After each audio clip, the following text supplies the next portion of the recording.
السلام علیکم، welcome to done stories channel. کہانی شروع کرنے سے پہلے ہمارے چینل کو سبسکرائب کریں اور بیل بٹن دبا کر تمام ویڈیو نوٹیفیکیشنز آن کر لیں۔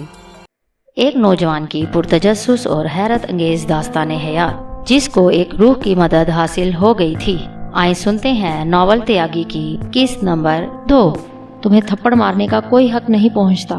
میں تم جیسی لڑکیوں سے سخت نفرت کرتا ہوں کامنی، شدید نفرت۔ کس سے دور بھاگو گے رنجیت؟ تم اتنے بڑے باپ کے اکلوتے بیٹے، شراب نہیں پیتے، مجھ جیسی حسیناؤں سے دور بھاگتے ہو، زندگی کی حسین گھڑیوں کو ٹھکراتے ہو۔ ذرا سوچو، زندگی کا نیا چاند کہکہوں اور آنسوؤں اور خوابوں کی حدوں سے دور اندیکھی شفق کے جزیروں پر کبھی طلوع نہ ہوتا۔ تنہائی کا زہر تمہارے رگ و پے میں سما جائے گا، تب تم جانتے ہو کیا ہوگا۔ خواب دیدہ کائنات کی سسکیاں اور چاند کی ٹھنڈی آگ تمہیں بے چین کر دے گی۔ وقت کسی پرانے دیوتا کا پرانا خواب بن کر اپنی جگہ ٹھہر جائے گا۔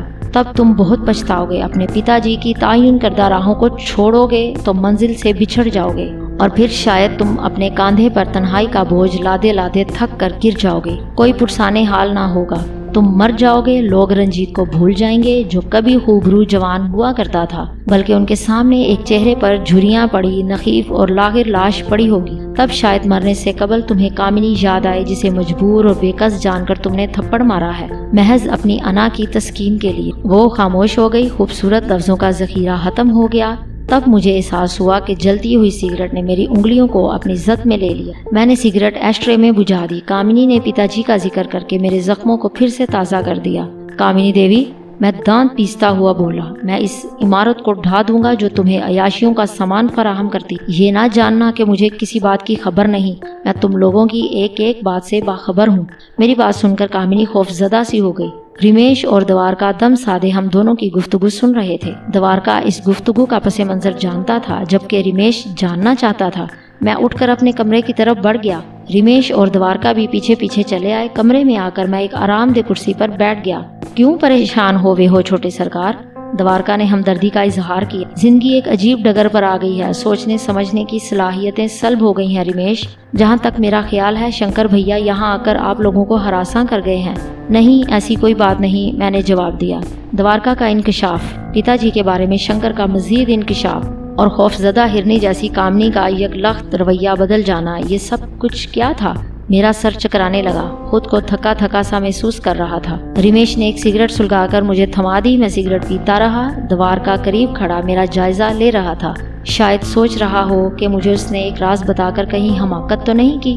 رمیش کسی رسالے کی ورق گردانی کر رہا تھا۔ کامنی اندر داخل ہوئی اور بولی، تمہارے پتا جی آ رہے ہیں، مجھے اطلاع دینے کی کیا ضرورت ہے؟ میں نے پوچھا۔ ان کا حکم تھا کہ تمہیں یہ اطلاع پہنچا دی جائے، دوسرا یہ کہ تم ان کا انتظار کرنا۔ یہ کہہ کر وہ واپس چلی گئی۔ شاید اس نے فون کر کے پتا جی کو تمام صورتحال سے آگاہ کر دیا تھا۔ یہ تو طے شدہ بات تھی کہ وہ پرکاش کمار ورما ہی کی پرسنل سیکرٹری تھی، میری ملازمہ نہیں کہ اب وہ آپ جناب سے بات کرنے کی زحمت کرتی۔ پتا جی، میرے جسم میں نفرت کی لہر دوڑ گئی۔ کسی کے لیے یہ لفظ بے پناہ خوبصورت ہوتا ہے، اسی لفظ میں شفقت کوٹ کر بھری ہوتی ہے، لیکن میرے لیے یہ لفظ زہر ہو کر رہ گیا تھا۔ میں سوچتا رہا اپنے ماضی کی اس داستان کے بارے میں جو دوارکا نے مجھے سنائی تھی۔ میں سوچتا رہا اور میری آنکھ لگ گئی۔ جانے کتنی دیر تک سوتا رہا۔ آنکھ کھلی تو کمرے میں گھپ اندھیرا تھا۔ میں نے سائڈ ٹیبل پر رکھے ہوئے لیمپ کا سوئچ آن کر دیا۔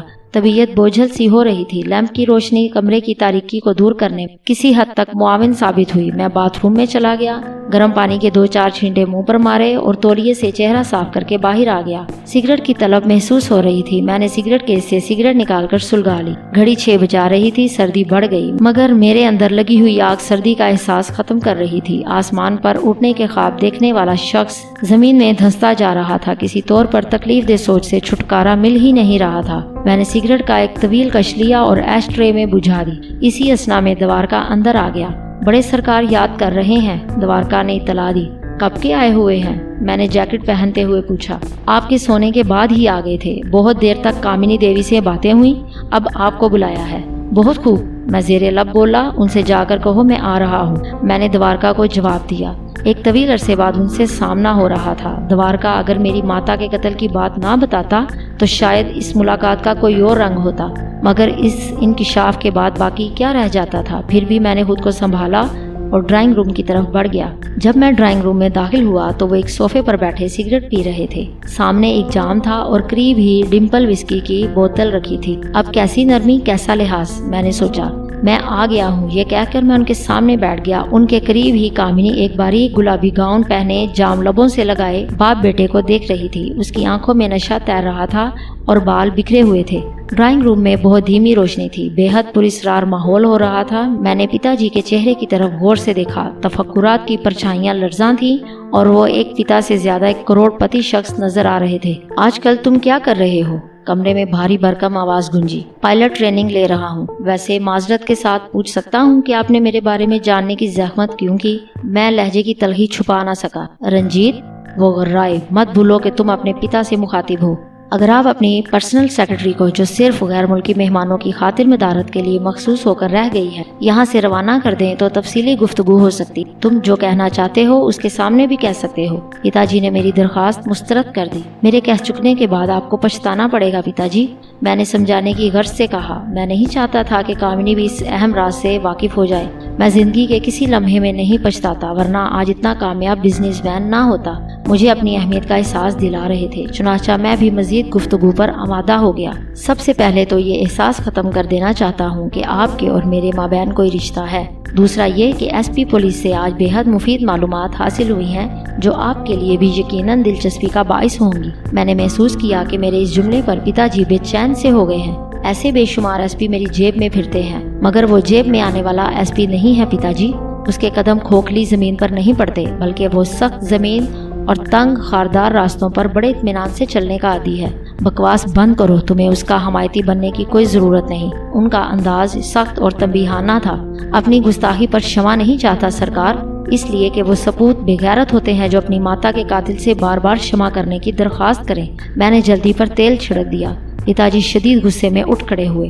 ان کا وجود لرزنے لگا، آنکھیں شعلہ بار ہو گئیں، لیکن یہ سب مجھ پر اثر انداز نہیں ہو سکتا تھا۔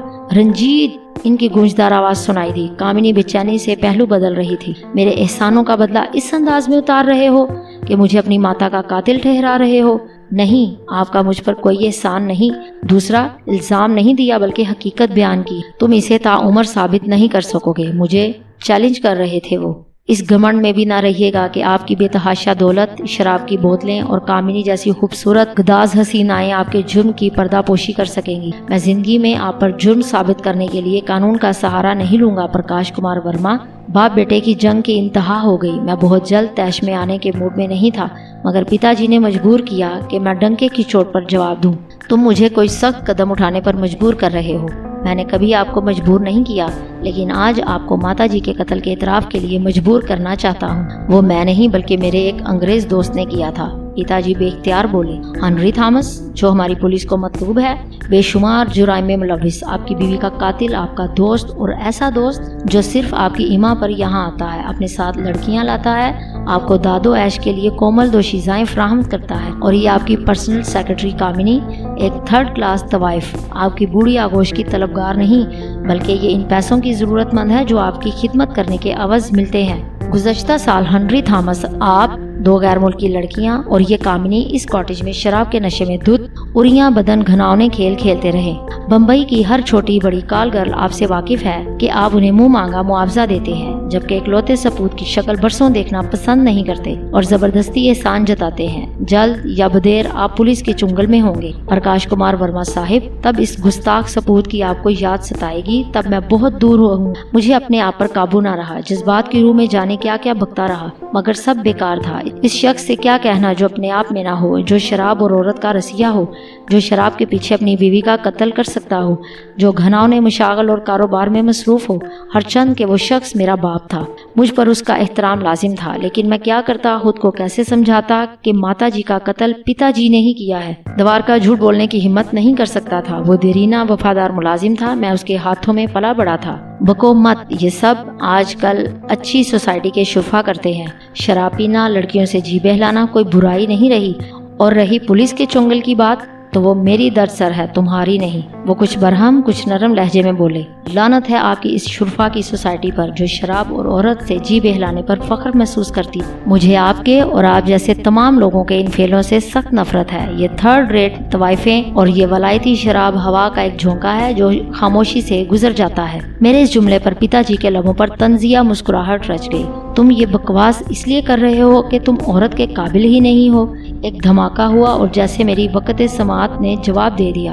ایک باپ نے اپنے بیٹے کو نامرد قرار دے دیا۔ اب کیا رہ گیا تھا اس شخص کے کچھ کہنے کو؟ اب اور کون سی گالی دی جا سکتی تھی؟ میری آنکھوں کے سامنے اندھیرا سا چھانے لگا، روشنی بجھتی جا رہی تھی اور میرا وجود بے وزن ہو گیا اور لہرانے لگا، ڈولنے لگا۔ میں کانپ رہا تھا۔ نوجوان مرد کی آنکھوں میں آنسو بہت برے محسوس ہوتے ہیں، لیکن کہیں چکے سے دو قطرے میری آنکھوں سے نکل کر رخساروں پر آ گئے۔ میری چوڑی چھاتی پھٹ گئی، دل کا شیشہ چٹک گیا۔ میں نے صوفے کی پشت سے ٹیک لگا کر آنکھیں موند لی۔ چند لمحے قبل جو تلاطم کسی کیفیت پیدا ہوئی تھی اس کا دور دور تک پتہ نہ تھا۔ نہ جانے کتنی دیر تک میں اسی طرح بیٹھا رہا، گمسم، خاموش، آنکھیں موندے ہوئے۔ ہوش آیا تو کمرے میں تنہا تھا۔ میں بڑی مشکل سے اٹھ پایا اور بے جان قدموں سے چلتا ہوا اپنے کمرے میں آ گیا۔ دوارکا میرے اٹیچی کیس میں کپڑے رکھ رہا تھا اور اسے بند کر رہا تھا۔ چلے جاؤ چھوٹے سرکار، اس گناہوں کی دلدل سے نکل جاؤ ورنہ بہت پچھتاؤ گے۔ اس نے اٹیچی کیس میرے ہاتھ میں تھما دیا۔ اس کی بوڑھی آنکھوں میں آنسو تھے، جھریاں بھرے چہرے پر شفقت پدری تھی۔ پھر اس نے اچانک مجھے گلے لگایا اور بے طرح رونے لگا۔ جاؤ بیٹا، بھگوان ہر جگہ خوش رکھے۔ چلا جاؤں؟ میں نے عجیب سے انداز میں پوچھا۔ فوراً اسی وقت دوارکا جانے کہاں سے یہ جملے لایا تھا کہ میری محبت میں پاگل ہوا جا رہا تھا۔ پھر اس نے میرا ماتھا چوما اور میں پرکاش نارائن کے کمرے کے پاس سے ہوتا ہوا باہر نکل آیا۔ کمرہ بند تھا اور یقیناً وہ تنہا نہ تھے۔ کاٹیج سے باہر نکلا تو سرد ہوا کا جھونکا جسم میں چھپتا چلا گیا۔ برف کے اولے پڑ رہے تھے، چاروں طرف تاریکی کا راج تھا۔ پہاڑوں اور درختوں پر برف ہی برف تھی۔ مجھے زندگی کی کوئی خواہش نہ رہی، سسک سسک کر جینا نہ چاہتا تھا۔ یہ احساس جاگزیں تھا کہ ماتا جی کو میرے پتا جی نے قتل کیا تھا۔ میں گرتا پڑتا آگے بڑھتا رہا، اوپر کچھ نہ اوڑا تھا، چنانچہ جسم یخ ہوا جا رہا تھا۔ پرہول، تنگ اور غمزدہ فضاؤں میں غم حیات کا غمزدہ چراغ بجھتا جا رہا تھا۔ سارے عالم پر جھکی ہوئی زندگی اور پھیلی ہوئی تاریکی، حد نگاہ چھایا ہوا تاریکیوں کا غبار۔ اس تاریکی میں میری ویران آنکھیں آگے کو دیکھ رہی تھی۔ کوئی دیوانہ ہی ہوگا جو اس تاریک راہوں پر زیست کی اسیری سے رہائی پانے کی جدوجہد میں یوں بے سر و سامان نکلا ہوگا۔ کون سی ایسی قوت تھی جو مجھے آگے بڑھنے پر مجبور کر رہی تھی؟ ایک جگہ ٹھہر کر میں نے پلٹ کر دیکھا۔ دور، بہت دور، سفید برف کے پہاڑ کے ساتھ ایک تاریک کاٹیج پر چمکتی ہوئی روشنی کی کرن نظر آئی۔ چند لمحے میں تاریکی میں اس روشنی کی کرن کو دیکھتا رہا، پھر پلٹ کر چل پڑا۔ ایک پہاڑی پر سے پھسلا تو نیچے شاہراہ پر آ گیا۔ اٹیچی کیس بھی بچھڑا گیا تھا۔ لمحے تیزی سے دوڑ رہے تھے۔ اطراف میں بلند و بالا درخت شاہراہ پر اپنی شاخیں جھکائے میری بے کسی پر کہکہے لگا رہے تھے۔ سنسان اور ویران شملہ مجھ سے روٹ گیا تھا کہ مجھے کوئی الوداع بھی نہ کہہ رہا تھا۔ شاہراہ پر برف قدرے کم تھی، اچھا خاصا پھسلنے کے بعد بھی ایک خراش تک نہ آئی، البتہ جسم پر برف نے ڈیرا جما لیا تھا۔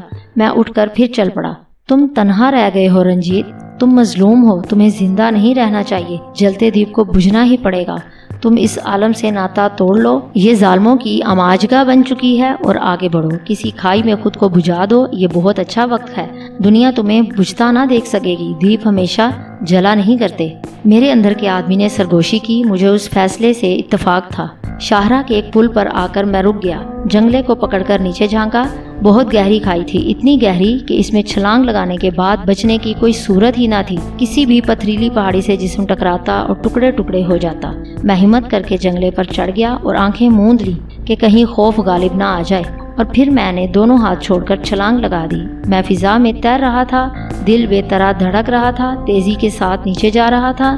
کچھ لمحے بعد میں مر جاتا، جلتا رنجیت بجھ جاتا، زیست کے قفس سے آزاد ہو جاتا، میرے اعضاء گہری کھائی میں بکھر جاتے، اور پھر ایسا محسوس ہوا جیسے میں رک گیا ہوں، فضا میں ٹھہر گیا ہوں، پھر نیچے جانے کی بجائے اوپر جا رہا تھا۔ کوئی پراسرار قوت مجھے اوپر لے جا رہی تھی۔ میرا ذہن معاف ہوتا چلا گیا، پھر سویا ہوا ذہن جاگ اٹھا اور خود کو شاہراہ پر چت لیٹا پایا۔ میں اٹھ کر بیٹھ گیا، حیرانی سے اطراف میں نظریں دوڑائیں، وہیں پراسرار ویران ماحول، سرد ہوا۔ میں نے تو کھائی میں پاش پاش ہو جانے کے لیے چھلانگ لگائی تھی، مگر نہ جانے کیا ہوا، کچھ سمجھ میں نہیں آ رہا تھا کہ یہ کیا ہوا، میں کیسے بچ گیا۔ یکایک ایک ہیولا میری نظروں کے سامنے ابھرا اور ایک عجیب سی خوشبو میرے نتنوں سے ٹکرائی۔ نوجوان، ہمت ہار گئے، تمہیں تو زندہ رہنا چاہیے۔ ایک نسوانی آواز سنائی دی، مگر اسی اسنا میں ہیولا غائب ہو گیا۔ میں نے حیرت سے چاروں طرف نگاہ دوڑائی، ہیولا غائب تھا۔ آواز کس کی تھی سمجھ میں نہیں آ رہی تھی۔ پریشان نہ ہو نوجوان، میں تمہاری ہمدرد ہوں، دنیا میں خود کو تنہا نہ سمجھو، آؤ میرے ساتھ آؤ، میں تمہیں زندگی گزارنے کا طریقہ بتاؤں۔ نسوانی آواز پھر آئی۔ میں چیخ کر پوچھنا چاہتا تھا کہ تم کون ہو، تمہیں میری خیر خواہی سے کیا غرض، مگر ایسا محسوس ہوا جیسے میں اس کے حکم کا تابع ہو گیا ہوں۔ ایک سفید ہیولا پھر میری نظروں کے سامنے اجاگر ہوا، وہ مجھے ہوا میں اڑتا ہوا ایک سایہ محسوس سا ہو رہا تھا۔ آؤ نوجوان، میرے ساتھ آؤ۔ نسوانی آواز پھر سنائی دی اور میرے قدم بے اختیار آگے بڑھنے لگے۔ نسوانی ہیولا میری رہنمائی کر رہا تھا اور میں گرد و پیش سے بے خبر آگے بڑھتا رہا۔ برف باری مجھ پر اثر انداز نہیں ہو رہی تھی۔ وہ پراسرار نسوانی ہیولا مجھ پر حکومت کر رہا تھا اور میں اس کے حکم کا تابع تھا۔ میری نظروں کے سامنے وہ دھندلا سایہ تھا، ذہن کچھ سوچنے سمجھنے سے قاصر تھا، آنکھیں اس ہیولے کو دیکھنے کے علاوہ اور کچھ نہ دیکھ پا رہی تھی۔ حالات ایک عجیب انداز میں کروٹ لے رہے تھے۔ یکلخت ہیولا میری نظروں کے سامنے سے غائب ہو گیا۔ میں چلتے چلتے رک گیا، مجھ پر خوف غالب آ گیا۔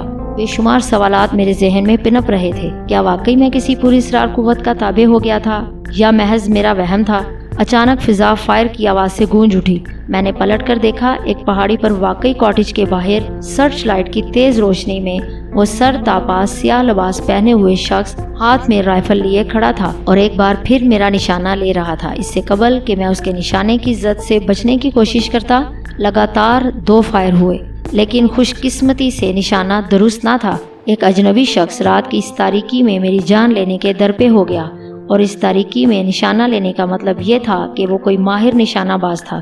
چوتھا فائر ہوا، مگر اس کے ساتھ ہی وہ تڑپ کر گر پڑا اور پھسلتا ہوا میرے قریب شاہراہ پر آ گیا۔ میں نے قریب جا کر غور سے اس کا چہرہ دیکھا، وہ قطعی اجنبی تھا۔ اس سے قبل میں نے اسے کبھی نہ دیکھا۔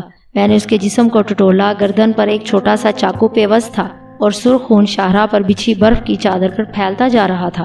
نوجوان، دیکھا نوجوان، میں نے کہا تھا کہ میں تمہاری ہمدرد ہوں، تمہاری خیرخواہ ہوں۔ تمہارے تمام دشمنوں کا اس سے بھی زیادہ بھیانک انجام ہوگا، مجھ پر اعتبار کرو۔ ایک بار پھر نسوانی آواز سنائی دی۔ میں حیرت سے اطراف میں دیکھنے لگا اور پھر وہ ہیولا مجھے نظر آ گیا۔ وہ لہراتا ہوا میرے قریب آ پہنچا۔ اپنے دشمن کے انجام پر تعصب کا اظہار نہ کرو، آؤ میرے پیچھے آؤ۔ ایک بار پھر دل و دماغ پر وہ نسوانی آواز غالب آ گئی اور میں بے اختیار کسی معمول کی طرح شاہراہ پر چلنے لگا۔ سفید ہیولا میری رہنمائی کر رہا تھا۔ شاہراہ زندگی کی طرح سنسان اور بنجر تھی۔ نسوانی ہیولے کی رہنمائی میں میں سیدھا چلتا گیا۔ میرے پیچھے کتنے ہی سائے دبے پاؤں چلے آ رہے تھے۔ میں مڑ کر دیکھتا تھا تو سب غائب ہو جاتے تھے، مگر مجھے معلوم تھا کہ یہ سب گزرے ہوئے وقت کے سائے ہیں۔ مگر اب کچھ نہ ہو سکتا تھا۔ میں صرف رنجیت پرکاش رہ گیا تھا۔ رنجیت پرکاش ولد پرکاش کمار ورما نہ رہا تھا۔ میرے ذہن میں کوئی خیال نہ تھا، بس ایک سفید ہیولا تھا، ایک مترنم آواز تھی جو مجھے کشاں کشاں موت سے دور لے جاتی تھی، وہ جو مونس بھی تھی، غمخوار بھی تھی۔ کون ہو تم؟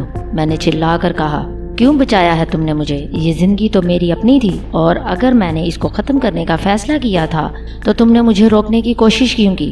میری آواز تارکول کی سخت سیاہ سڑک پر ایک لمحے کو گونج کر پھیل گئی۔ ایک ہلکا سا کہکہا گونجا، دھوئیں کے سفید بادل سے ایک مسکراہٹ چمکی۔ میں اور تم جدا تو نہیں ہے رنجیت؟ آواز آئی۔ میں تم ہوں اور تم میں ہو۔ اتنی جلدی مرنے کی خواہش کے آگے سر جھکا دیا تھا؟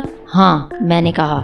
یہاں کوئی میرا نہیں ہے، ہر چہرہ جھوٹا چہرہ ہے، ہر آنکھ میں ایک ہرجائی ہے۔ میرا باپ میرا نہیں ہے، اس نے میری ماں کو قتل کر دیا۔ سانپ تو میری ہی آستین میں تھا۔ اب میں کس کو روں؟ اس ماتا کو جو میرے جوان ہونے سے پہلے مر گئی؟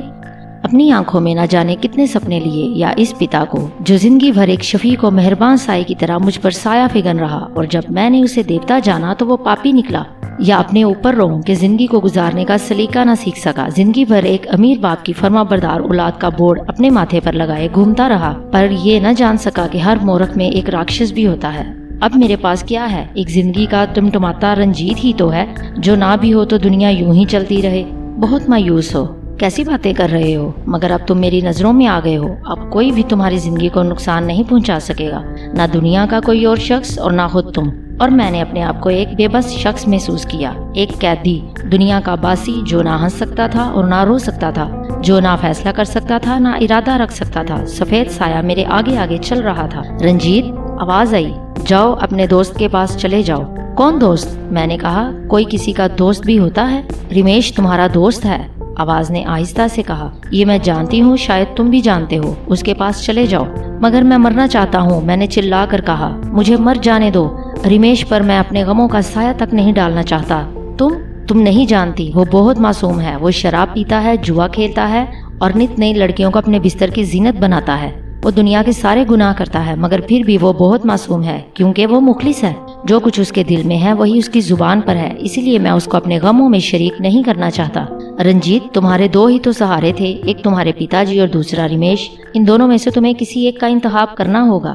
ایک تیسرا سہارا بھی تو ہے، دیوی۔ میں ایک تلخ ہنسی ہنسا۔ موت، جہاں گور سیاہ تاریکی ہے اور کوئی خیال، کوئی اندیشہ، کوئی وسوسہ نہیں، کسی سہارے کی امید نہیں اور کسی زیاں کا خوف نہیں۔ تم رمیش کے پاس جاؤ گے۔ آواز کا لہجہ تحکمانہ تھا۔ رات تمہیں وہیں بسر کرنی ہے۔ میں نے کچھ کہنا چاہا مگر میری زبان نے میرا ساتھ نہ دیا۔ میں نے احتجاج کرنا چاہا مگر لفظ دغا دے گئے۔ رنجیت، آواز پھر آئی۔ اس دفعہ اس میں ایک عجیب سا تاثر تھا۔ رنجیت، تم صرف اپنے لیے تخلیق نہیں کیے گئے ہو، کوئی اور بھی ہے جو تم سے کچھ امیدیں رکھتا ہے، جو تمہیں چاہتا ہے، تم سے پیار کرتا ہے۔ اپنی زندگی کو صرف اپنے لیے مت سمجھو رنجیت، کیونکہ زندگی وقت کی زنجیر کی ایک کڑی ہوتی ہے، ایک ایسی کڑی جو ہزاروں لاکھوں کڑیوں سے ایک لافانی رشتہ رکھتی ہے۔ تمہارے چاہنے والے، تم سے حسد کرنے والے، تمہارے دوست اور تمہارے دشمن، یہ سب ان ہزاروں زنجیروں کی کڑیوں کی طرح ہیں جو وقت نے تمہارے گرد پھیلا رکھی ہیں۔ تم ان سے ناتا نہیں توڑ سکتے، کیونکہ یہ ناتے تمہاری مرضی سے نہیں ٹوٹ سکتے۔ جب تک اس دنیا میں تمہارا ایک بھی چاہنے والا موجود ہے، اس وقت تک تمہارا وجود اس دنیا کے لیے لازمی ہے۔ جس دن دنیا میں کوئی بھی تم سے محبت کرنے والا نہ رہے، اس دن شوق سے مر جانا رنجیت۔ وہ دن آج ہی کا دن ہے دیوی، میں زہریلے لہجے میں بولا، کہ اس دن دنیا میں میرا کوئی چاہنے والا نہیں ہے، کوئی بھی تو نہیں۔ تمہاری غلط فہمی ہے رنجیت، آہستہ آواز آئی، کیونکہ تم بہت سیدھے نوجوان ہو، ورنہ شاید تم یہ نہ کہتے۔ کیا مطلب؟ حیرت میرے لہجے میں واضح تھی۔ کوئی نہ کوئی تمہیں ضرور چاہتا ہے رنجیت، جو تمہیں پیار کرتا ہے، جو تمہیں مرتے نہیں دیکھ سکتا، جو تمہیں موت کے سیاہ ہاتھوں سے بچا لیتا ہے۔ سوچو رنجیت، ایک لمحے کے لیے سوچو، کوئی تو ہے جو تمہیں مرنے نہیں دیتا، جو چاہتا ہے کہ تم زندہ رہو اس بھری پری دنیا میں جہاں تمہارے نزدیک اب کوئی جینے کی امنگ نہیں رہی۔ کوئی تو ہے جو تمہارے ہونٹوں پر مسکراہٹ اور چہرے پر اطمینان دیکھنا چاہتا ہے، جو تمہیں کسی قیمت پر مرنے نہیں دے سکتا۔ آواز آہستہ ہوتے ہوتے اب ایک سرگوشی میں بدل گئی تھی۔ میرے دل کو جیسے کسی نے دونوں ہاتھوں سے مسل دیا۔ میں تمہیں چاہتی ہوں، آواز ہولے سے لہرائی، میں تمہیں کسی قیمت پر مرنے نہیں دے سکتی۔ میں حیران رہ گیا، میرے کان سن ہو گئے تھے اور آنکھوں کے آگے اندھیرا سا چھا گیا تھا۔ تم میری پناہ ہو رنجیت، وہ پھر بولی۔ اس کی آوازیں یوں گونجتی تھی جیسے کسی ویران محبت میں کوئی تنہا راہبہ ہنستی ہو۔ اور میری پناہ میں تمہارے لیے سکون ہے، تمہیں کسی قسم کی فکر کی ضرورت نہیں ہے، تمہاری زندگی میری پناہ میں ہے۔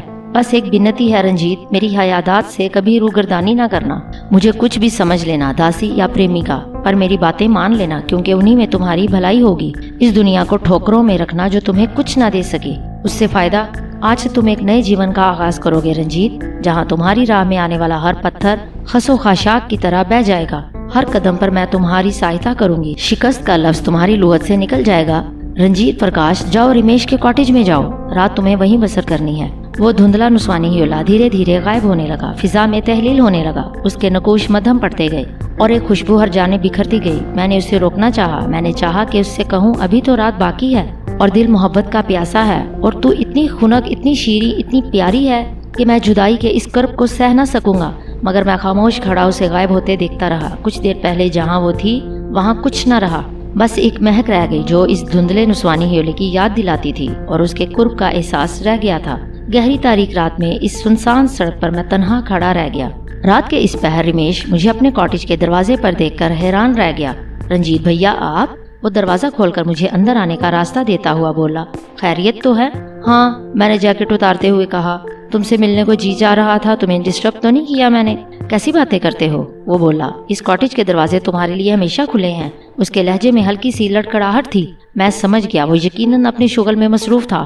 کاٹیج اندر سے اتنا گرم تھا کہ باہر کی برفانی ہواؤں کا تصور بھی محال تھا۔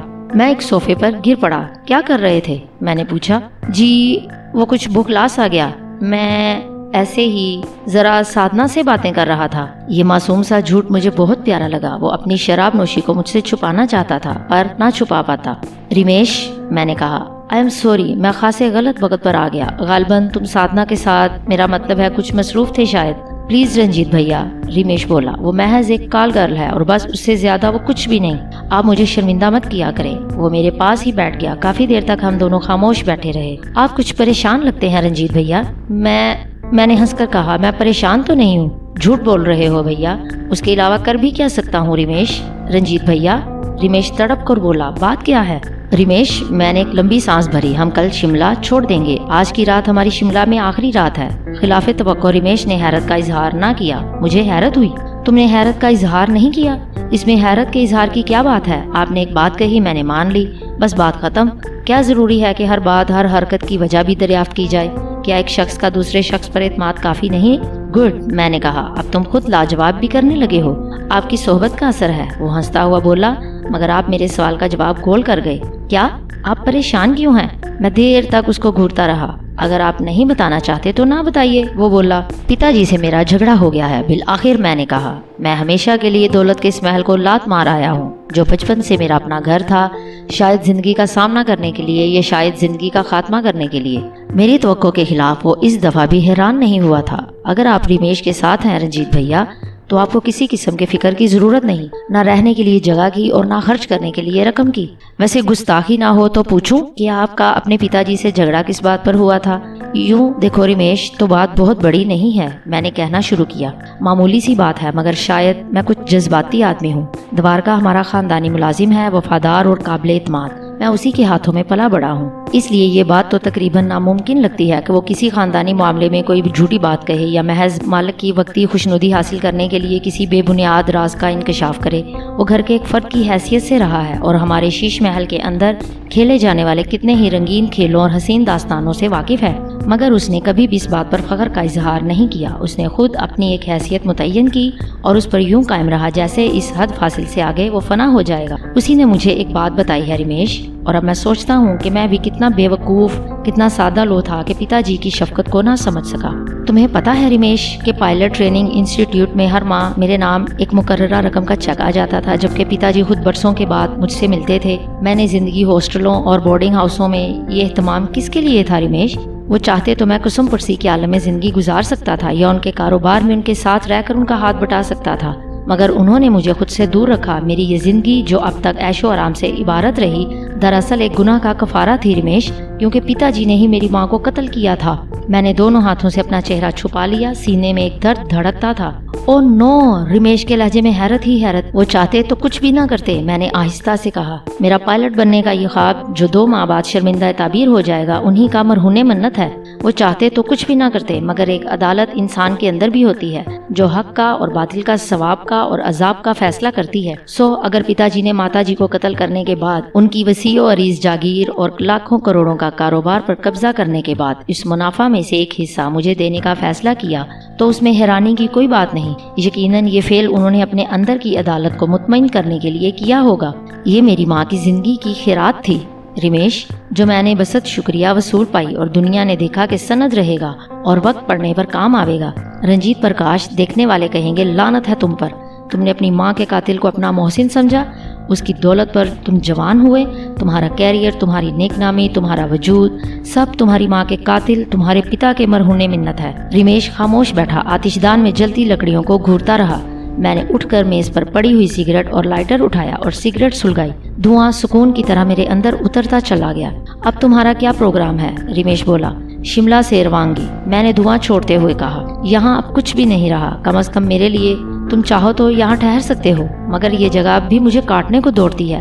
یہاں کی ہر چیز، باہر آسمان سے گرتی برف اور سرد ویرانوں میں بنی ایئر کنڈیشن کاٹیجوں میں بیٹھے یہ امیر لوگ اور مہنگی کار گرلز، اور یہاں کی ساری چمک دمک، یہ سب مجھے ماتا جی کی یاد دلاتی ہیں۔ میرا دل روتا ہے رمیش، مجھے ہنستے لوگ زہر لگتے ہیں اور خوبصورت چیزیں تکلیف پہنچاتی ہیں۔ تم چاہو تو شوق سے یہاں رک سکتے ہو۔ رنجیت بھیا، رمیش بولا، اس کا لہجہ زخمی تھا۔ تم کیا سمجھتے ہو رمیش، تمہارے بغیر کچھ ہے؟ پھر سامان باندھ لو۔ میں نے سگریٹ ایش ٹرے میں مسل دی۔ ہم کل صبح ہی جا رہے ہیں۔ اچانک کاٹیج کا اندرونی دروازہ کھلا اور سادھنا اندر داخل ہوئی۔ کون؟ کل صبح کہاں جا رہا ہے؟ وہ لڑکھڑاتے لہجے میں بولی۔ میں نے دیکھا اس کے بال بکھرے ہوئے تھے اور باریک نائٹ گاؤن سے اس کے خوبصورت جسم کا تناسب واضح تھا۔ اس کی آنکھوں میں لال ڈورے تیر رہے تھے۔ مجھے دیکھ کر وہ چونک سی پڑی۔ اوہ، دیوتا آئے ہیں، وہ بولی۔ یہ آکاش باسی دھرتی پر کیسے اتر آئے؟ سادھنا، رمیش سخت لہجے میں بولا۔ غالباً وہ اسے مزید کچھ بولنے سے یا کمرے کے اندر آنے سے منع کرنا چاہتا تھا، مگر میں نے ہاتھ اٹھا کر اسے خاموش کرنے کا اشارہ کیا۔ آئیے سادھنا دیوی، میں نے شائستگی سے کہا۔ بیٹھیے۔ میں نے دیکھا رمیش کچھ کہنا چاہتا تھا مگر میری موجودگی کو ملحوظ رکھ کر خاموش تھا۔ سادھنا نے ایک نظر ہم دونوں کو دیکھا اور پھر لڑکھڑاتی ہوئی واپس بیڈ روم چلی گئی۔ رمیش نے حیرانی سے میری طرف دیکھا۔ سادھنا کی یہ حرکت میری سمجھ میں بھی نہیں آئی۔ کچھ دیر میں ہی وہ بیڈ روم سے دوبارہ برآمد ہوئی۔ اس دفعہ اس کے ہاتھ میں اسکاچ وسکی کی بوتل اور نازک شیشے کے منکش جام تھے۔ رمیش نے بھوکلا کر میری طرف دیکھا۔ گستاخی کی معافی چاہتی ہوں رنجیت جی، وہ بولی، پر گناہ کا خیال دیوتا کی موجودگی سے ہی تو پیدا ہوتا ہے۔ جہاں عذاب کا ڈر ہو وہیں تو دراصل گناہ کی ابتدا ہوتی ہے۔ یہ رنگین سیال پینے کی اجازت چاہتی ہوں۔ سادھنا۔ رمیش کھڑا ہو گیا۔ میں نے اسے ہاتھ سے پکڑ کر بٹھا لیا۔ سادھنا نے تنزیہ نظروں سے رمیش کی طرف دیکھا۔ اس کے چہرے پر ایک عجیب سا تاثر تھا۔ بیٹھو سادھنا، میں نے کہا، اور سادھنا دھیرے دھیرے چلتی ہوئی آئی اور میرے قدموں کے پاس بیٹھ گئی۔ میں نے گھبرا کر اپنے پیر پیچھے کھینچ لیے۔ میری گھبراہٹ پر وہ ہنسی۔ اپنے چرنوں میں بیٹھنے دیجیے، وہ بولی۔ شراب پینے کی اجازت آپ دے ہی چکے ہیں۔ ہاں، اب تو میں ہر چیز کی اجازت دے چکا ہوں۔ آج دیوتا کچھ پریشان ہے۔ دیوتا پریشان نہیں ہوتے سادھنا، میں نے اس کی آنکھوں میں آنکھیں ڈال کر کہا، اور اگر آج تمہیں میرے چہرے پر پریشانی کی کوئی لکیر نظر آتی ہے تو کیا یہ اس بات کا ثبوت نہیں کہ میں دیوتا نہیں ہوں؟ کوئی گیانی، کوئی سیانی، کوئی مجذوب نہیں ہوں۔ دیوتا ہوتا تو معمولی انسانی پریشانیوں میں یوں پریشان نہ ہوتا۔ رنجیت صاحب، سادھنا اچانک سنجیدہ ہو گئی، اور ایک مشورہ دوں آپ کو؟ فرمائیے، میں نے ایک بے بسی کے عالم میں کہا۔ سادھنا نے ایک جام بھرا اور میرے سامنے رکھ دیا۔ آپ یہ پیا کریں دیوتا، وہ بولی، افاقہ ہوگا۔ میں جوں کا توں بیٹھا رہ گیا۔ سادھنا، رمیش نے چلا کر کہا، بکواس بند کرو۔ کئی لمحے یوں ہی گزر گئے۔ سادھنا جام میرے سامنے رکھنے کے بعد پر امید نظروں سے مجھے دیکھتی رہی۔ رمیش غصے سے سادھنا کو گھورتا رہا اور میں شیشے کے نازک جام میں بھرے ہوئے اس رنگین سیال کو دیکھتا رہا جس کا ذائقہ آج تک میری زبان نے محسوس نہیں کیا تھا۔ رنجیت پرکاش، میں نے اپنے آپ سے کہا، کہنے کو تم ایک بااصول آدمی ہو، اور یہ بات کہہ کر یا سن کر تم بہت فخر محسوس کرتے ہو کہ تمہاری زندگی کسی اونچے آدرش کی روشنی میں مرتب ہوئی ہے۔ تمہیں اپنے اصول اپنی زندگی سے زیادہ عزیز ہیں، مگر تم اس لمحے کیا محسوس کرتے ہو؟ کیا دیا اس زندگی نے تمہیں؟ کوئی رتبہ، کوئی اعزاز، کوئی حیثیت، کوئی فائدہ؟ کچھ بھی تو نہیں ملا اس زندگی سے جو خط مستقیم کی طرح سیدھی رہی۔ یہ تمہارے سامنے جو سیال تمہارے اس جام میں بھرا ہوا ہے، اس کو جانے کتنی محفلوں میں، جانے کتنے مرمری ہاتھوں سے پیش کیے جانے کے باوجود تم نے یوں ٹھکرایا ہے جیسے تم ریاست شاد گڑھ کے ولی عہد نہیں بلکہ کوئی ولی ہو جس کی مثالیں دے کر آئندہ نسلیں درس ایمان اور نیکی حاصل کریں گی۔ لیکن یہ دنیا ہے رنجیت پرکاش، اس جگہ کوئی کسی کا بھی نہیں۔ رہنے دو، یہاں کسی نیکی کا کوئی صلہ نہیں، کسی گناہ کا عذاب نہیں، کسی بھلائی کا ثواب نہیں، کسی ظلم کا بدلہ نہیں، کسی جبر کا انتقام نہیں۔ یہاں جو ہے سو ہے، جو نہیں ہے وہ نہیں ہے۔ سوچتے کیا ہے دیوتا؟ سادھنا ہنسی۔ پاپ سے ڈرتے ہیں یا دنیا سے، جو پاپ کرنے کے بعد دیوتا سمجھنا چھوڑ دے گی؟ سادھنا، رمیش بولا، اندر جاؤ۔ اس کے لہجے میں ایک عجیب سی بے بسی تھی۔ مجھے احساس تھا کہ میری موجودگی کے احساس اور میری شخصیت کے احترام کی وجہ سے وہ کچھ نہ کہہ پا رہا تھا جو وہ کہنا چاہتا تھا۔ اسی لمحے ایک عجیب بات ہوئی۔ میں سادھنا سے یہ کہنے والا تھا کہ دیوتا اپنی تخلیق کردہ چیزوں سے نہیں ڈرتے، کیونکہ پاپ اور دنیا دونوں ہی ان کی تخلیق ہوتے ہیں۔ مگر میرے کچھ کہنے سے پہلے ہی ایک دھیمی سی سرسراہٹ ہوئی، ایک ریشمی سرسراہٹ۔ میں نے چونک کر ادھر ادھر دیکھا، کوئی بھی نہ تھا۔ پھر جیسے کوئی ہولے سے ہنسا، ایک ہنسی کسی جل ترنگ کی طرح پھیلتی گئی، یہاں سے وہاں تک، زمین سے آسمان تک، ہر جگہ وہ مترنم ہنسی چھا گئی۔ ایک مانوس سی خوشبو میرے گرد پھیلتی گئی۔ میں نے تمہیں پہچان لیا ہے، میں نے چلا کر کہنا چاہا۔ کیا کوئی لمحہ، کوئی ساتھ ایسی بھی ہو سکتی ہے جب میں تمہیں نہ پہچانوں؟ کیا ہوا جو تمہاری کوئی صورت نہیں ہے، اور کیا ہوا جو یہ آواز جس وجود سے نکلتی ہے وہ میرے پاس نہیں؟ میں اسے محسوس نہیں کر سکتا، چھو نہیں سکتا، پا نہیں سکتا، حاصل نہیں کر سکتا، مگر پھر بھی کچھ تو پہچان ہے جو مجھے تمہاری قربت کے احساس سے ہے۔ کچھ تو سلسلے ہیں جو میرے اور تمہارے درمیان مشترک ہیں کہ انہی سلسلوں میں سے میں تمہیں جانتا ہوں۔ آواز ہنسی۔ رنجیت، وہ بولی۔ میں نے گھبرا کر ادھر ادھر دیکھا۔ رمیش بدستور سادھنا کو گھور رہا تھا اور سادھنا لا تعلق سی مطمئن بیٹھی تھی، کسی نے بھی اس کی آواز کو نہیں سنا۔ مجھے حیرت ہوئی۔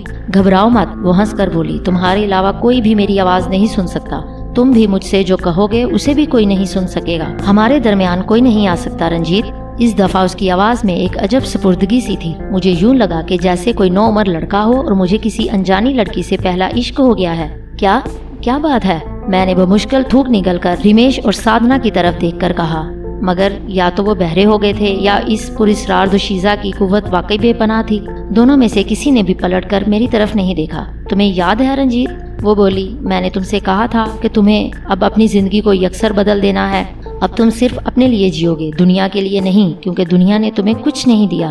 تم اب صرف اپنے لیے زندہ رہو گے یا میرے لیے. مجھے اس کی سابقہ گفتگو یاد آئی. کہنا کیا چاہتی ہو تم؟ میں نے کہا. پچھلی زندگی کو بھول جاؤ رنجیت, اس سے کیا ہوگا؟ سادھنا کی بات مان لو. کیا؟ میں اچھل پڑا. مجھے اپنے کانوں پر یقین نہ آ رہا تھا. کوئی انہونی بات تو نہیں کہی میں نے؟ وہ بولی. کوئی اہم کانا اصول, کوئی زندگی کو درست طریقے سے گزارنے کا فیصلہ سود مند نہیں ہوتا رنجیت. زندگی کو نئے انداز سے بسر کرنے کا فیصلہ تم کر چکے ہو. اس زندگی کی ابتدا آج سے ہی ہوگی. تمہارے سامنے یہ جو جام رکھا ہوا ہے اسے اٹھاؤ اور پی جاؤ. مگر میں شراب نہیں پیتا. جملہ غلط ہے, اس نے کہا. تم شراب نہیں پیتے تھے؟ جملے کا تعلق ماضی سے ہے جو حال سے علیحدہ اور مستقبل سے وابستہ ہے. لہٰذا اگر تم یہ کہو کہ میں ماضی میں شراب نہیں پیتا تھا تو بہتر رہے گا. اس ماضی میں جس میں تمہارے ایک پتا جی تھے جو ایک ریاست کے مالک تھے اور تمہاری ماتا جی تھیں جو مر چکی تھیں, اور اس ماضی کی آخری سرحد پر تم اتنے مایوس تھے کہ زندگی کو الوداع کہہ رہے تھے. اب تمہارے پاس ایک نئی زندگی ہے. اس زندگی میں تم وہ سب کچھ کرنے کا اختیار رکھتے ہو تم نے پچھلی زندگی میں جو نہیں کیا تھا. مگر شراب؟ میں نے کمزور لہجے میں کہا. شاید میں ہار رہا تھا. میں شراب نہیں. جام اٹھا لو رنجیت, آواز نے کہا.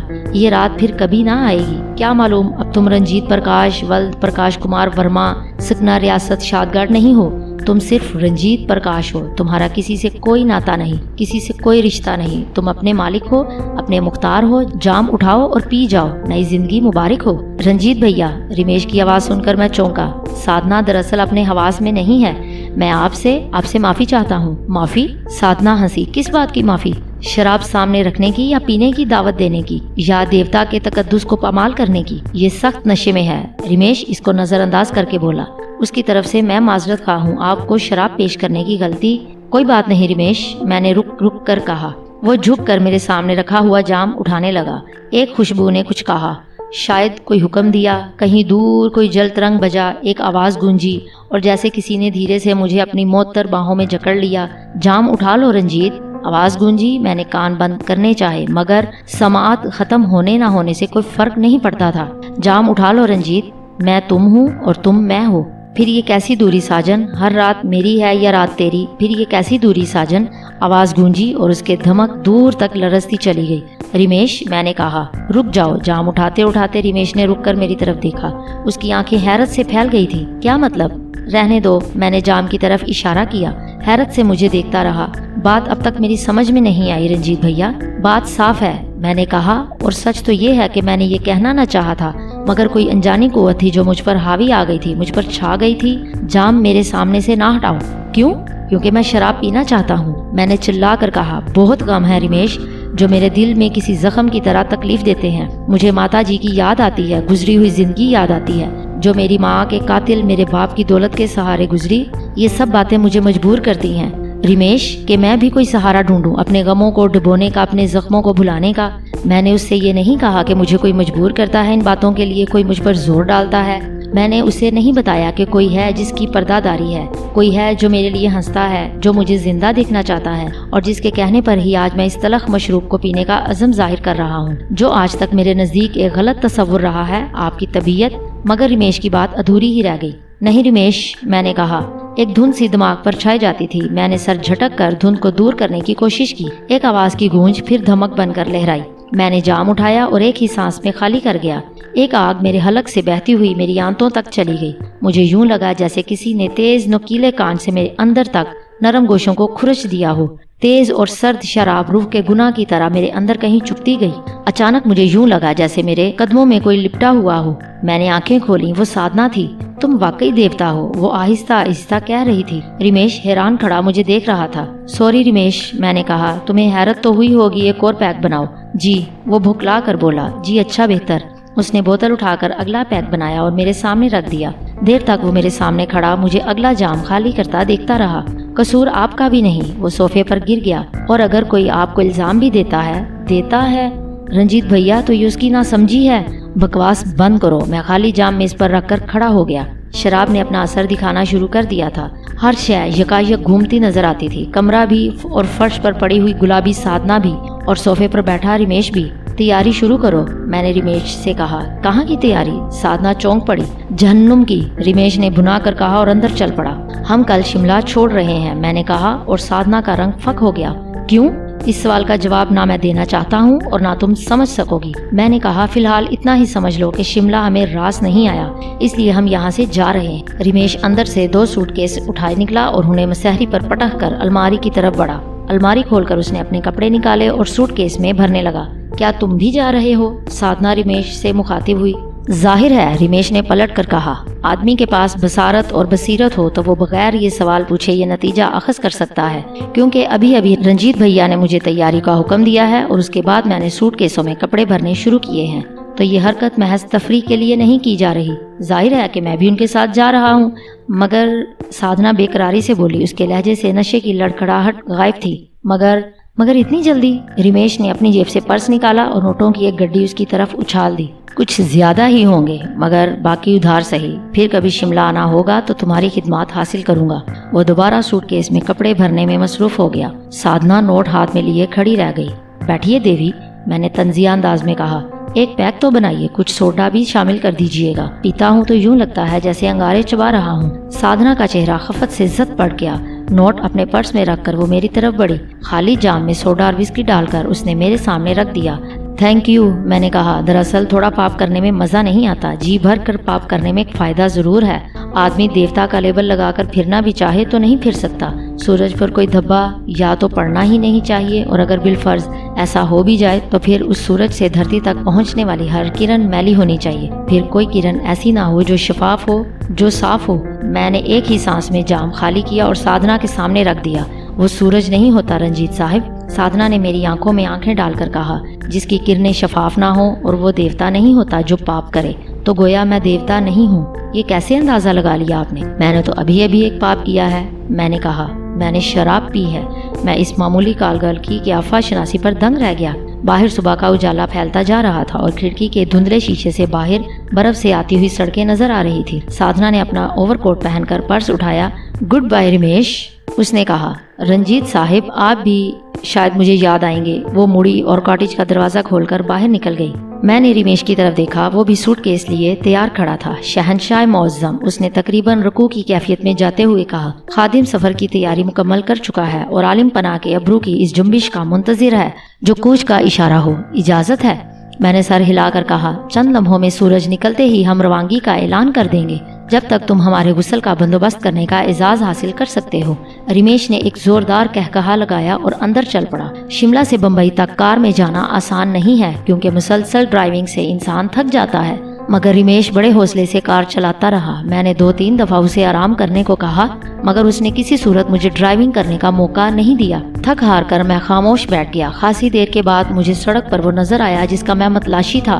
روک دو، میں نے کہا۔ فوراً کار روک دو، رمیش نے ایسے مشتبہ لہجے میں پوچھا جیسے اسے میری دماغی صحت پر شبہ ہو۔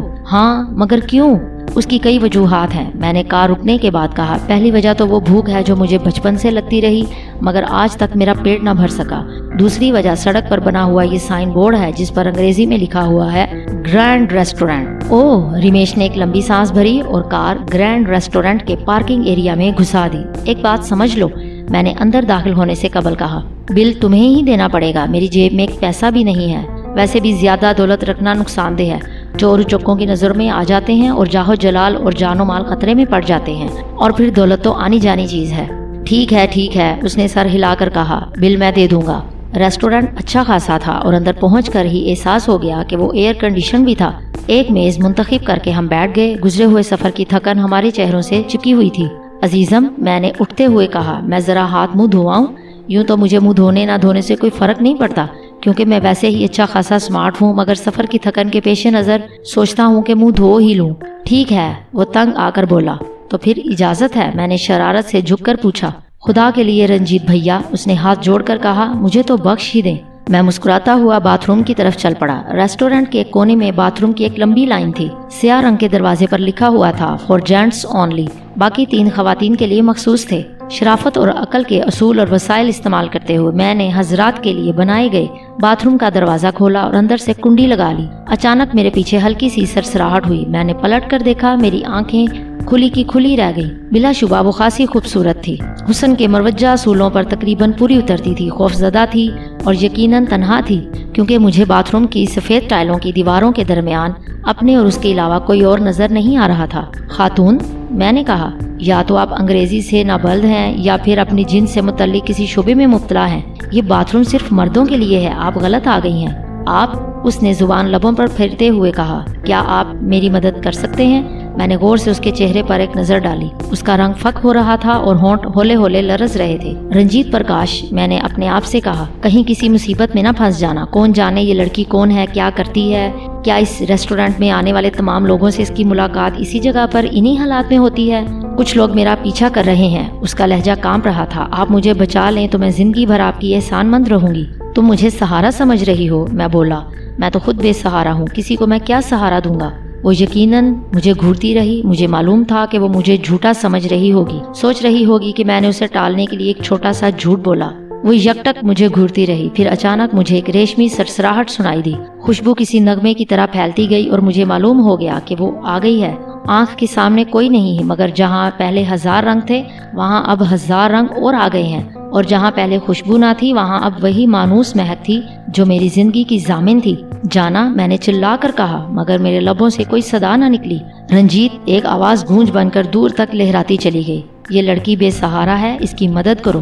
مگر میں نے کچھ کہنا چاہا مگر کچھ کہہ نہ سکا۔ تمہیں اس لڑکی کی مدد کرنی ہے رنجیت، اسے اپنے ساتھ لے جاؤ، آواز بولی۔ پھر وہ ہنسی اور ہنسی کسی گیت کی طرح چاروں طرف پھیلتی گئی۔ سنو شیام، تمہارے میں گن گاؤں، جنم جنم سیکھ پاؤں، اور وہ دھندلا ہیولا شرما کر مدھم ہوتا گیا۔ آواز ختم ہو گئی مگر گیت باقی رہا، گیت کی گونج باقی رہی۔ گیت آہستہ ہوتا گیا اور آہستہ آہستہ ختم ہو گیا۔ میں نے چونک کر اس لڑکی کی طرف دیکھا۔ وہ بدستور باتھ روم کی دیوار سے پشت لگائے خالی نظروں سے مجھے دیکھ رہی تھی۔ پھر وہ ایک دم مڑی اور دروازے کی طرف بڑھی۔ وہ دروازہ کھول کر یقیناً باہر نکلنا چاہتی تھی۔ میں نے ہاتھ بڑھا کر اسے روک لیا۔ کیا بات ہے؟ اس نے پلٹ کر تیز لہجے میں پوچھا۔ کون لوگ ہیں وہ؟ کون؟ وہی جو تمہارا پیچھا کر رہے ہیں۔ ظاہر ہے کہ وہ دوست تو نہیں ہیں، دشمن ہی ہیں۔ تمہارا پیچھا کیوں کر رہے ہیں؟ اس نے ایک نظر غور سے میری طرف دیکھا۔ آپ اگر مجھے بچا سکتے ہیں تو ٹھیک ہے، ورنہ یہ سوال پوچھنے کا تکلف بھی فضول ہے۔ ہم دونوں دیر تک ایک دوسرے کی طرف دیکھتے رہے، یوں ہی اپنی اپنی جگہ کھڑے کھڑے۔ ٹھیک ہے، میں بولا۔ کیا ٹھیک ہے؟ میں تمہاری مدد کرنے کو تیار ہوں۔ میرا لہجہ مضبوط تھا، اطمینان اس کے خوفزدہ چہرے پر کسی نرم سائے کی طرح چھاتا گیا۔ باہر ایک میز پر میرا دوست بیٹھا ہے، رمیش۔ بائیں طرف کی غالباً تیسری میز ہے، اس کے پاس جا کر بیٹھ جاؤ۔ جی نہیں۔ کیا مطلب؟ مطلب یہ کہ آپ پہلے باہر نکلیں اور اپنے دوست کے پاس جا کر بیٹھ جائیں، میں بعد میں آؤں گی۔ وہ عجیب سرکش لہجے میں بولی۔ دنیا کے دیگر مردوں کی طرح مجھے بھی ایک احمقانہ ضد کے آگے سر جھکانا پڑا۔ رمیش میز پر اپنے آگے ناشتہ نما چائے کے لوازمات سجائے میرا منتظر تھا۔ پتا جی کہاں چلے گئے تھے؟ وہ مظلوموں کے سے انداز میں فریاد کرتا ہوا بولا۔ ناشتہ کتنے آدمیوں کا ہے؟ میں نے اس کی بات نظر انداز کرتے ہوئے پوچھا۔ کیا مطلب؟ سوال انتہائی واضح اور معقول تھا۔ ناشتہ کتنے آدمیوں کی شکم پوری کر سکتا ہے؟ 2 آدمیوں کی، رمیش بولا۔ ظاہر ہے ہم دونوں کے علاوہ ایک آدمی کے لیے اور انتظام کرو۔ میں نے کہا، ویٹر کو فوراً آرڈر دے دو۔ اگر آپ یہ ثابت کرنا چاہتے ہیں کہ آپ کو اتنی بھوک لگ رہی ہے، آپ 2 آدمیوں کے برابر، یہ بات نہیں ہے۔ پھر کیا بات ہے؟ کوئی مہمان آ رہا ہے۔ میں نے کہا، میری سمجھ میں نہیں آ رہا کہ آخر تم ناشتہ منگواتے ہوئے ہچکچا کیوں رہے ہو؟ پیسے کم ہیں کیا؟ یہ بات نہیں ہے، وہ جھیم کر بولا۔ معاملہ کچھ پراسرار، دہشت ناک، ہیبت ناک اور سنسنی خیز قسم کا لگ رہا ہے۔ اصلاحی، رومانی، معاشرتی اور فلاحی کا اضافہ میری طرف سے کر لو۔ رومانی؟ وہ اچھل پڑا۔ بکواس بند کرو، میں نے کہا۔ ناشتہ منگواؤ۔ رمیش نے چٹکی بجا کر ایک ویٹر کو متوجہ کیا اور جھجکتے ہوئے اسے ایک اور ناشتے کا آرڈر نوٹ کروایا۔ ویٹر نے آرڈر نوٹ کیا اور افسوس سے سر ہلاتا ہوا واپس چلا گیا۔ رمیش میز پر طبلہ بجانے لگا جو موسیقی کے اصولوں کے عین خلاف تھا۔ میں خاموش بیٹھا سنتا رہا۔ وہ اچانک باتھ روم کی طرف سے برآمد ہوئی۔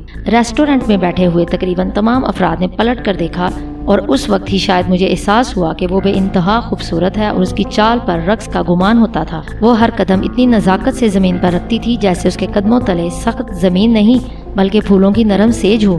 اس کے کھلے ہوئے سیاہ گھنے بالوں کے درمیان اس کا شاداب چہرہ طلوع ہوتے ہوئے ماہتاب کی طرح لگتا تھا۔ میں نے اٹھ کر کرسی گھسیٹ کر اسے بیٹھنے کا اشارہ کیا۔ وہ مسکرائی اور بیٹھ گئی۔ رمیش حیرت سے منہ کھولے کبھی مجھے اور کبھی اس کو دیکھ رہا تھا۔ اس کی سمجھ میں یقیناً کچھ نہیں آ رہا تھا۔ یہ رمیش ہے، میں نے اس کا تعارف کروایا۔ آدھا تعارف کرواتے ہی مجھے احساس ہوا کہ میں غلطی کر بیٹھا ہوں، کیونکہ لڑکی کا نام تو مجھے معلوم ہی نہیں تھا۔ رمیش بھی اب منتظر نظروں سے میری طرف دیکھ رہا تھا۔ اسی وقت میرے کانوں میں کسی انجانی آواز نے سرگوشی کی، رنجیت، لڑکی کا نام پریما ہے۔ آواز نہ جانے کہاں سے آئی تھی، مگر اس لہجے کو میں خوب جانتا تھا۔ یہ لہجہ میرا لہجہ تھا، کیونکہ یہ میرے لیے تھا۔ یہ آواز اسی کی تھی، اور یہ پریما ہے۔ میں نے رمیش کی طرف دیکھ کر کہا، پریما؟ پریما نے چونک کر میری طرف دیکھا۔ اسے یقیناً حیرت ہوئی ہوگی کہ مجھے اس کا نام کیسے معلوم ہو گیا، کیونکہ اس نے تو اپنا نام مجھے بتایا ہی نہیں۔ مزید تعارف مختصر یوں ہو سکتا ہے، میں نے رمیش سے کہا کہ جس طرح تم میرے دوست ہو، اسی طرح پریما میری۔ میں کچھ کہتے کہتے رک گیا۔ ایک لمحے کو میں نے اس کی گہری سی آنکھوں میں دیکھا، جو کچھ خوف زدہ سی، کچھ حیرت سی اور کچھ تعجب سی نظروں سے مجھے دیکھ رہی تھی۔ میری سمجھ میں نہیں آ رہا تھا کہ اسے کیا کہہ کر مخاطب کروں۔ کیا تھی وہ میرے لیے؟ کبھی کبھی حیثیت کا تعین کرنا بھی بہت مشکل ہو جاتا ہے، کیونکہ عام انسان تو ایک دوسرے کو رشتوں سے اور لہجوں سے اور دوستیوں سے اور حالات سے جانتے اور پہچانتے ہیں۔ میرا اس لڑکی سے کیا رشتہ تھا؟ چند لمحوں کی شناسائی اور بس، اور کچھ بھی تو نہیں۔ اسی طرح میں نے رمیش کی تیز نظروں سے بچتے ہوئے کہا، اسی طرح پریما بھی میری دوست ہے۔ میں نے دیکھا پریما نے بھی اطمینان کا سانس لیا تھا، مگر رمیش بدستور تیز نظروں سے مجھے ہی گھور رہا تھا۔ اس نازک مرحلے پر ویٹر رحمت کا فرشتہ بن کر نازل ہوا۔ اس کی آمد سے ماحول کا تناؤ اچانک کم ہو گیا۔ میں نے پریما کو مخاطب کیا، تکلف کے بغیر ناشتہ شروع کر دو۔ آج شام تک بمبئی پہنچنے کے لیے ضروری ہے کہ ہم وقت کم سے کم ضائع کریں۔ پریما نے الجھے ہوئے انداز میں میری طرف دیکھا اور سر جھکا کر ناشتہ کرنے لگی۔